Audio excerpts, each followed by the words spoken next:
Number आपकी मुट्ठी में आ गए भैया, 3 नंबर आपने छाप लिए पेपर में से। अब आपके 3 नंबर आपके कहीं नहीं जाने वाले, मुट्ठी में है भैया। कहाँ है? मुट्ठी में है। अब आया हूँ 2024 एमपी बोर्ड 2024 का जो 3 नंबर में आया हुआ है, जो आपका बोर्ड एग्जाम था उसमें 3 नंबर का आया हुआ है क्वेश्चन। तो कितनी बड़ी बात है, बहुत बड़ी बात है ये। तो एक एक क्वेश्चन से हमें क्या करना है, एक एक नंबर से हमें क्या करना है, घड़ा भरना है हमारा। एक एक बूंद से क्या होता है, घड़ा भराता है। तो एक एक नंबर से हमें क्या करना है, 100 ऑफ 100 नंबर लाने हैं। उसके लिए हमें एक्स्ट्रा मेहनत करनी पड़ेगी। आपको इस चैनल के माध्यम से आपको ऐसे ही बहुत सारे क्वेश्चन आपको मिलते जाएंगे और पेपर का सॉल्यूशन भी करवाएंगे और आईएमपी क्वेश्चनों को भी यहाँ पर करवाया जाएगा। तो पूरा का पूरा डिटेल में तो करवाया ही जा रहा है, लेकिन आईएमपी क्वेश्चन भी करवाया जाएगा। उसके बाद में ऑब्जेक्टिव को भी सोल्व करवाया जाएगा। तो इस चैनल को सब्सक्राइब कर लीजिएगा, आपको बहुत बेनिफिट मिलेगा इस चैनल के माध्यम से। यानी कि आपकी जो जर्नी है 95 से 100 नंबर लाने की मैथ में, वो आपकी यहाँ से पूरी होने वाली है। तो देखिएगा 3 नंबर के लिए हम कितना बढ़िया क्वेश्चन दिया है और कितने बेहतरीन तरीके से सोल्व कर लेते हैं। तो द्विघात समीकरण ये आपका पेपर का प्रश्न क्रमांक 20वें का अथवा था। तो द्विघात समीकरण ये दिया है 6x² माइनस x माइनस 2 बराबर के 0 के। क्या निकालने हैं? मूल ज्ञात करने हैं। क्या ज्ञात करने हैं? मूल। तो यहाँ पर मैं क्या करूँगा, तो यहाँ पर मैं क्वेश्चन उतार लूँगा। तो यहाँ पर उतारे मैंने क्वेश्चन 6x का वर्ग माइनस x माइनस 2 बराबर में क्या हो गया 0। तो यहाँ से क्या करना होगा, अब मुझे बताइएगा। ये समीकरण है, इसका क्या निकालना है, मूल निकालना है। तो सबसे पहले तो आप एक काम कीजिएगा, यहाँ कोई संख्या है, यहाँ कोई संख्या है, तो इस संख्या में गुणा किसका करना है। सबसे पहली बात तो x का गुणांक देखना है। अगर 1 है तो कोई समस्या नहीं है, लेकिन x वर्ग का गुणांक, अगर x वर्ग का गुणांक यहाँ 1 है तो कोई समस्या नहीं है, लेकिन x वर्ग का गुणांक यहाँ 1 के अलावा कोई नंबर है तो समस्या यहाँ पर 1 उत्पन्न होगी। क्या होगी? x वर्ग का गुणांक यहाँ पर 1 होगा तो कोई समस्या नहीं होगी, लेकिन अगर 1 के अलावा कोई नंबर होगा तो उसका गुणा जाकर के कहाँ करेंगे, 2 में करेंगे। 2 में नहीं, 2 की जगह कुछ भी हो सकता है, 2 की जगह कुछ भी हो सकता है। तो x वर्ग का गुणांक हमेशा और हमेशा किस में जाके करते हैं, आखिरी वाले नंबर पर करते हैं। तो 6 का गुणा 2 में होगा तो कितने हो जाएंगे, 12 हो जाएंगे। क्या हो जाएंगे, 12। अब हमें एक काम करना है, ऐसी कोई संख्या देखना है कि गुणा करने पर कितना आता हो, 12 आता हो। गुणा करने पर कितना आता हो, 12। ये सब में काम करेगा। ये एक मान की चलिए, आप ट्रिक ही मान लीजिए। आप क्या मान लीजिए, ट्रिक, मूल निकालने की। तो ये सब में काम करेगा। तो 12 गुणा करने पर आना चाहिए कोई 2 नंबर, और घटाने या जोड़ने पर आना चाहिए क्या, x का गुणांक क्या है, 1 है। क्या है, 1। तो घटाने या जोड़ने पर क्या आना चाहिए, 1 आना चाहिए। तो ऐसे में पेयर बनाऊंगा, 1 × 12 करूंगा तो 12 आ जाएगा, और 4 × 3 करूंगा 12 आ जाएगा, 6 × 2 करूंगा तो भी 12 आ जाएगा। इसके अलावा कोई दूसरा नंबर नहीं है। तो मुझे बताइए, 12 में 1 जोड़ा 13, यहाँ दिख रहा है कि नहीं दिख रहा है। 12 में 1 घटाया तो 11, यहाँ दिख रहा है कि नहीं दिख रहा है। इसका मतलब ये पहला पेयर तो खत्म हो गया। 4 में 3 जोड़ा 7 दिख रहा है कि नहीं दिख रहा है, लेकिन 4 में से 3 घटाऊंगा तो यहाँ पर 1 दिख रहा है। तो हमें देखना है कि अब ये भी हटा देना है, क्योंकि हमें ये मिल चुका है, 4 और 3 मिल चुका है। क्योंकि 4 3 12 होते हैं, 4 में से 3 घटाएंगे तो क्या बच जाएंगे, 1 बच जाएंगे। अब आपको देखना है ये बड़ी, यहाँ पर साइन कैसा है, आप बोलोगे माइनस में है।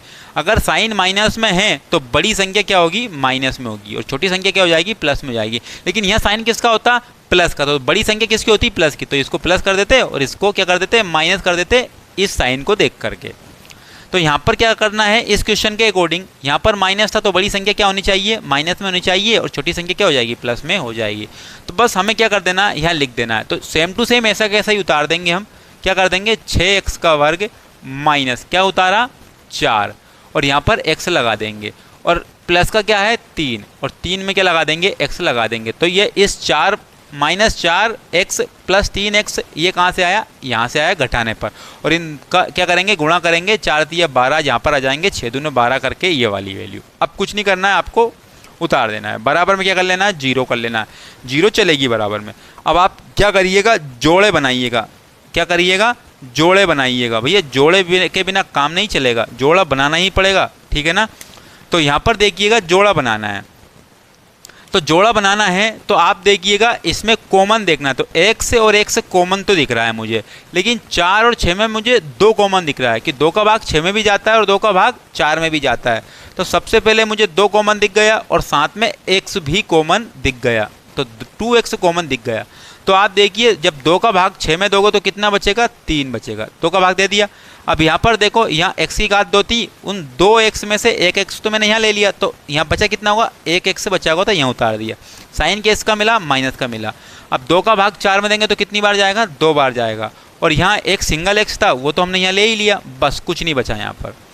अब यहाँ पर देखिएगा, अब यहाँ पर 2 और यहाँ 3x में क्या कॉमन है, यहाँ पर ओनली ऑन एक ही कॉमन है, कुछ कॉमन नहीं होता है तो क्या मान लेते हैं, कॉमन एक। अब 2 और 3x में क्या कॉमन निकाले, कोई कॉमन नहीं है, तो एक तो सब में कॉमन होता है, तो यहाँ पर प्लस, साइन किसका है, प्लस का, और क्या कॉमन ले लिया, एक कॉमन ले लिया। अब एक कॉमन लेने से कुछ भी नहीं होगा, सेम टू सेम वही वैल्यू उतार दो।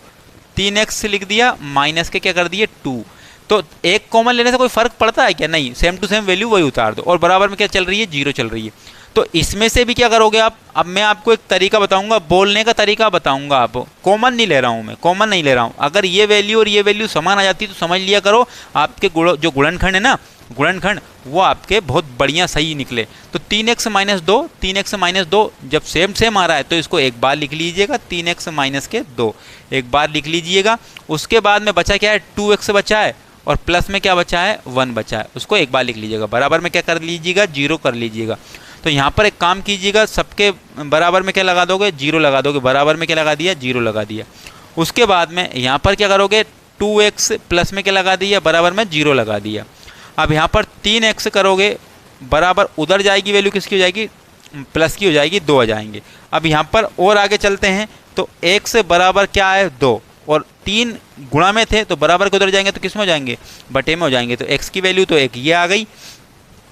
और वहीं पर हम देखेंगे, यहाँ पर 2x लिखा, क्या लिखा, 2x, जब बराबर के उधर जाएगा तो क्या हो जाएगा, माइनस का 1 हो जाएगा।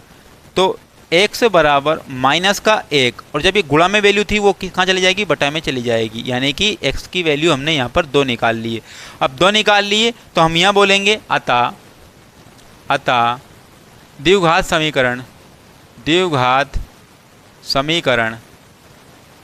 समीकरण के मूल 2/3 और -1/2 होंगे, बस।